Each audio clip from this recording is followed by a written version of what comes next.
When you believe in life, that's when you get to prosper. Believing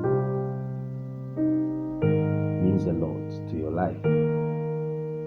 When you keep believing, people that believe knows what they want in life. When you don't believe, it means you want nothing in life. When you believe, means you are waiting for something to happen. So you keep resisting. You keep believing that God will do something over your life. Nobody should remind you about believing because you have something you are thinking about which you are expecting God to do for you. So all you need to do is believing.